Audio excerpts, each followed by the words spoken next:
كنت قاعده سهرانه بالليل كده وزهقانه، قلت اما اقوم اعمل معايا طاسه سريعه كده، قلت اشارككم معايا فيها. بس اهم حاجه معايا يا ريت تشتركوا معايا في القناه وتفعلوني شويه، لان بصراحه الاشتراكات عندي ضعيفه جدا. يلا بينا كده نسمي الله ونشوف هنعمل ايه.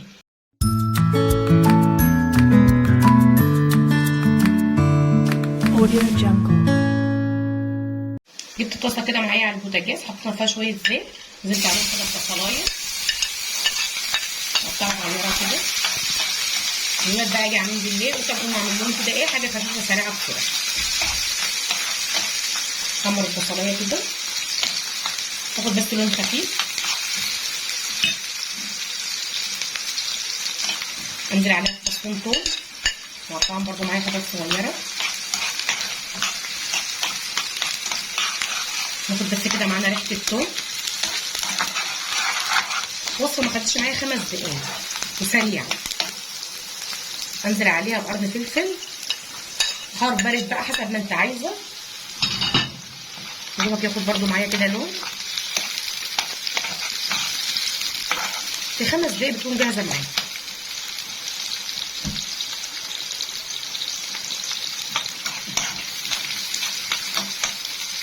انزل عليها بشويه طماطم كده مقطعهم حتت صغنطوطه برضو معايا.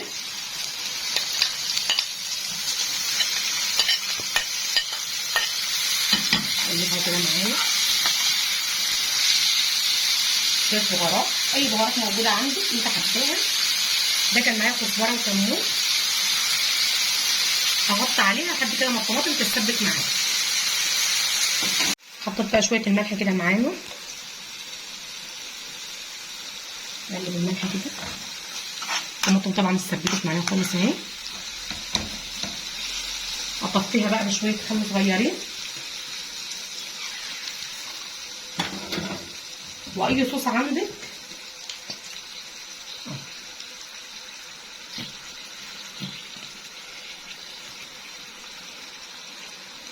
اي صوص عندك احط كده معلقتين كده، خلي طعمها حلو قوي. ده كان صوص باربيكيو، حطيت منه برضو معلقتين.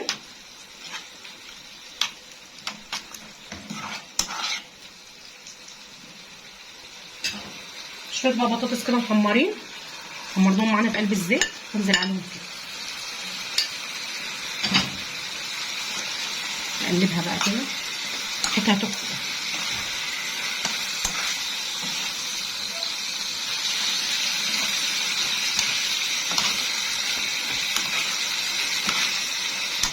احط عليها بقى دقيقه واحده بس وكده جاهزه معايا.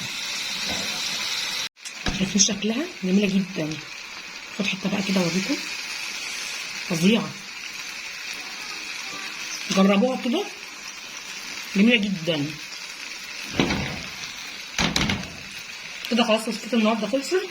يا ريت تجربوها وتكتبوا لي في قلب التعليقات.